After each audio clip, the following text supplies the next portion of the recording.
Father of nation Mahatma Gandhi, हमारे राष्ट्रपिता, जिनका जन्म 1869 में पोरबंदर गुजरात में हुआ।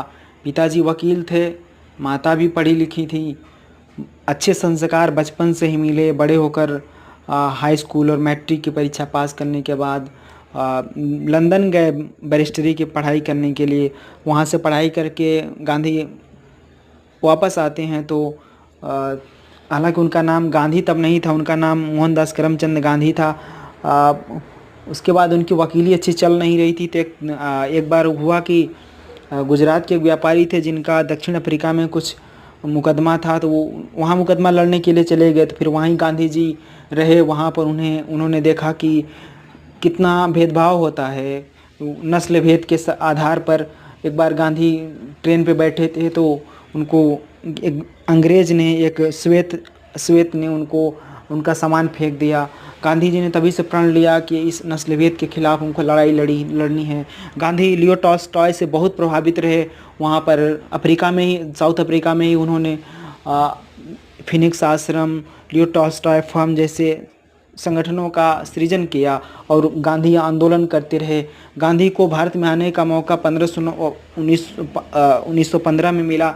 जब गांधी भारत आए तो उन्होंने देखा कि भारत में आंदोलन एक अव्यवस्थित तरीके से चल रहा था। तब गांधी जाके मिलते हैं गोपाल कृष्ण गोखले से। गोपाल कृष्ण गोखले उनको सुझाव देते हैं कि जाइए आप पूरे गांव का भ्रमण कीजिए, भारत गांव का देश है। गांव में गांव गांधी घूमे, कांग्रेस से जुड़े। उसके बाद 1917 में जब खेड़ा किसान आंदोलन, चंपारण, खेड़ा, अहमदाबाद मिल मजदूर आंदोलन से गांधी की एक छवि बनी, वो जाने लगे। फिर धीरे 1920 का आंदोलन, फिर उसके बाद नमक सत्याग्रह, फिर भारत छोड़ो आंदोलन। एक ऐसा पल आया जब गांधी अपने अहिंसा के उस मार्ग फिर से थोड़ा सा एग्रेसिव कैंपेन करते हैं। कहते हैं कि करो या मरो का नारा देते हैं कि हम या तो आज़ाद कराएंगे भारत को या तो हम आज़ादी के लिए अपनी जान कुर्बान कर देंगे।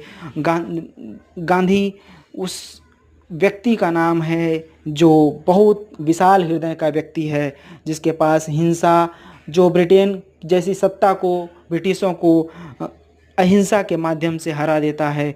और जब भारत के संविधान का निर्माण होता है तो गांधी ही थे जिन्होंने अम्बेडकर को जाने का मौका दिया।